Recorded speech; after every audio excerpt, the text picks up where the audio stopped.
अपनी माइंडसेट बदलने और क्रिएटिव होने के 12 तरीके।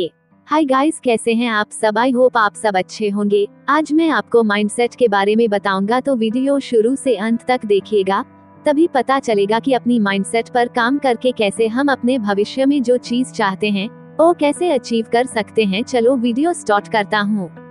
ये क्रिएटिव की तरह सोचने का समय है, जो कहते हैं हर समस्या एक उपहार है, बिना समस्याओं के हम आगे नहीं बढ़ सकते। क्या आप किसी ऐसी समस्या में फंस गए हैं जिसे आप हल नहीं कर पा रहे हैं? या हो सकता है कि आप सबसे अच्छे समाधानों, उत्पादों या विज्ञापन अभियानों को नया करके बिजनेस या अपने करियर में आगे बढ़ना चाहते हो। इन मुद्दों को उपहार के रूप में देखना कठिन हो सकता है। आपको अपना नजरिया और अपनी मानसिक स्थिति बदलने की जरूरत है और यह सोचना शुरू करें कि कैसे करें। क्रिएटिव में सुधार। क्रिएटिव का श्रेय अक्सर केवल कलाकारों को दिया जाता है। वान गाग के स्वप्निल भंवर या डाली के असली परिदृश्य स्पष्ट रूप से रचनात्मक हैं। लेकिन रचनात्मकता भी संसाधनशीलता का एक रूप है, शीर्ष नेतृत्व गुणों में से एक। सबसे सफल लोग अपनी समस्याओं को रचनात्मक रूप से देखते हैं। स्टीव जॉब्स, एलोन मस्क और फेसबुक सीईओ शेरिल सैंडबर्ग सभी क्रिएटिव हैं। इन सभी प्राप्तकर्ताओं ने सीखा कि रचनात्मकता को कैसे बढ़ाया जाए और उन कौशलों को कला, व्यवसाय और अपने निजी जीवन में कैसे लागू किया जाए, और आप भी कर सकते हैं। क्रिएटिव में सुधार कैसे करें? क्रिएटिव हमेशा नहीं होती है। यदि आप खुद को किसी समस्या में फंसा हुआ पाते हैं या नया करने में असमर्थ हैं, तो आप अल्पकालिक और दीर्घकालिक दोनों तरह के समाधान अपना सकते हैं। यहाँ रचनात्मकता को बढ़ावा देने और विचारों को प्रवाहित करने का तरीका बताया गया है। 1. एक ग्रोथ माइंडसेट बनाएं। क्रिएटिव लोगों के सबसे महत्वपूर्ण लक्षणों में से एक खुले विचारों वाला है। इसका मतलब है कि आप दूसरों के बारे में उत्सुक हैं और मानते हैं कि आप उनसे सीख सकते हैं। आपके पास एक विकास मानसिकता है। आप नए कौशल में महारत हासिल करने और अपने जीवन और अपनी रचनात्मकता को उच्च स्तर पर ले जाने के लिए काम करने को तैयार हैं। ग्रोथ माइंडसेट कैसे अपनाएं? 2. अपने डर पर काबू पाएं। पिछली बार कब आपने अपने कंफर्ट जोन से बाहर कुछ किया था? अपने डर पर काबू पाकर खुद को नई ऊंचाइयों पर ले जाने से आपको यह एहसास होता है कि आप कुछ भी कर सकते हैं जो आप अपने दिमाग में रखते हैं, जो केवल आपकी क्रिएटिव को बेहतर बनाने में मदद करेगा। How to overcome from your fear. 3. नए अनुभवों की तलाश करें। स्टीव जॉब्स ने कहा, क्रिएटिव केवल चीजों को जोड़ना है, और ऐसा करने के लिए आपके पास जुड़ने के लिए अनुभव होना चाहिए। आपको अपने रचनात्मक इंजन को नए अनुभवों के साथ खिलाना होगा। किसी ऐसे संगीत समारोह में जाएं, जिसमें आप आम तौर पर शामिल नहीं होते, या ऐसा खाना ना खाएं जो आपने कभी नहीं खाया हो। अनुसंधान से पता चलता है कि विविध अनुभव रचनात्मकता को सुविधाजनक बनाते हैं।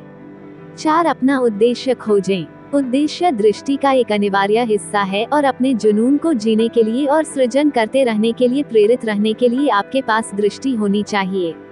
जब आपके पास दृष्टि होती है, तो आपका जुनून दिखता है और आपकी रचनात्मकता स्वाभाविक रूप से बहती है।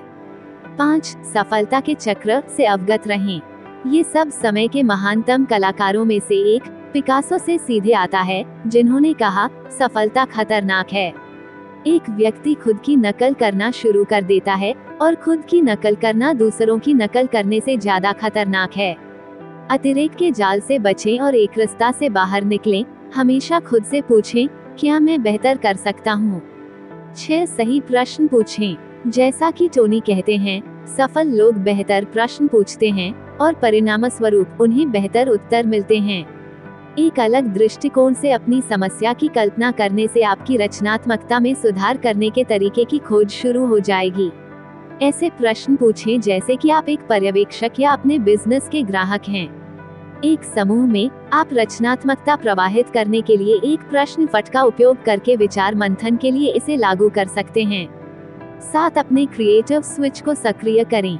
अपने आप से सही सवाल पूछने से आपका रचनात्मकता स्विच भी सक्रिय हो सकता है। यह अवधारणा मार्केटिंग विशेषज्ञ और टोनी के लंबे समय से दोस्त रहे जे अब्राहम की है। हर बार जब आप किसी समस्या को हल करने के लिए बैठते हैं, तो आप जिस प्रश्न का उत्तर दे रहे हैं, उसे मौखिक रूप से जोड़कर आप जो कर रहे हैं, उसके साथ फिर से जुड़ें। जे इसकी तुलना कंप्यूटर को रीबूट करने से करता है, लेकिन आप अपनी रचनात्मकता को रीबूट कर रहे हैं। 8 कुछ समय के लिए छुट्टी लें। हर समय काम करने से आप उत्पादक महसूस करेंगे, लेकिन ये रचनात्मकता को सुधारने में मदद नहीं करेगा। समय निकालना शेरिल सैंडबर्ग से लेकर रिचर्ड ब्रांसन तक सफल लोगों की आदत है और वे आपको भी ऐसा ही करने का सुझाव देते हैं। आपके दिमाग को अनुभवों को संसाधित करने, पुनः उत्पन्न करने और उन कनेक्शनों को बनाने के लिए समय चाहिए जिन्हें आप ढूंढ रहे हैं। 9 अपने शरीर को हिलाओ। लेखक हेनरी डेविड थोरो ने कहा, जिस क्षण मेरे पैर चलने लगते हैं, मेरे विचार बहने लगते हैं। वो कुछ पर था। अध्ययनों से पता चला है कि व्यायाम स्मृति और रचनात्मक सोच में सुधार करता है। अगली बार जब आप महसूस करें कि क्रिएटिव कैसे बढ़ाई जाए, तो उठें और आगे बढ़ें। 10 एक अलग दृष्टिकोण प्राप्त करें। अपने विषय के विशेषज्ञों से बात करना, एक राय लेख पढ़ना जिससे आप सहमत नहीं हैं, या यहाँ तक कि परिवार के किसी सदस्य से आपकी समस्या के बारे में उनका दृष्टिकोण पूछने से आपको क्रिएटिव बढ़ाने में मदद मिल सकती है। व्यवसाय में सुनिश्चित करें कि आप अपने विचार मंथन सत्रों में अलग अलग जीवन के अनुभव और विश्व दृष्टि वाले लोगों को शामिल करते हैं, और हमेशा ऐसे लोगों को शामिल करते हैं जिनकी राय आपसे अलग है। 11 फनल विजन को बढ़ावा दें, टनल विजन को नहीं। जे कि यह अवधारणा आपके व्यवसाय और व्यापक दुनिया दोनों पर लागू होती है। केवल अपने जीवन, अपने उद्योग या अपने विभाग में क्या चल रहा है, इस पर ध्यान केंद्रित न करें, ये टनल विजन है। इसके बजाय व्यापक परिप्रेक्ष्य का उपयोग करें, फनल विजन। अन्य व्यवसायों और व्यवसायों के बारे में सीखना या अपनी दिनचर्या को बदलना, उदाहरण के लिए कृतज्ञता का अभ्यास करना या बेहतर आदतें बनाना आपके मस्तिष्क को नए संबंध बनाने में मदद करता है। विजन स्टेटमेंट क्यों जरूरी है? 12 एक स्वीकार्य और उत्साहजनक वातावरण बनाएं। आपने शायद वाक्यांश सुना है, कोई बुरा विचार नहीं है, लेकिन क्या आप अपने या अपने कर्मचारियों के साथ ऐसा व्यवहार करते हैं जैसे कि यह सच है? सभी के विचारों को सुनना चाहिए और समान मूल्य देना चाहिए और असफलता को अवसर के रूप में देखना चाहिए। आपको सफल होने के लिए असफल होना पड़ेगा। टोनी कहते हैं, विफलता को दंडित करने के बजाय प्रक्रिया का जश्न मनाएं। रचनात्मक या नहीं, आपके रास्ते में आने वाले हर विचार की सराहना करने के लिए अपनी आत्मचर्चा को बदलें। वीडियो पसंद आएगा तो लाइक कर देना, चैनल को सब्सक्राइब कर लेना, बेल आइकन जरूर प्रेस कर देना, ताकि आने वाला हर वीडियो को नोटिफिकेशन आपको मिलती रहे, क्योंकि अब हम आपके लिए ऐसे ही वीडियो बनाता रहूंगा।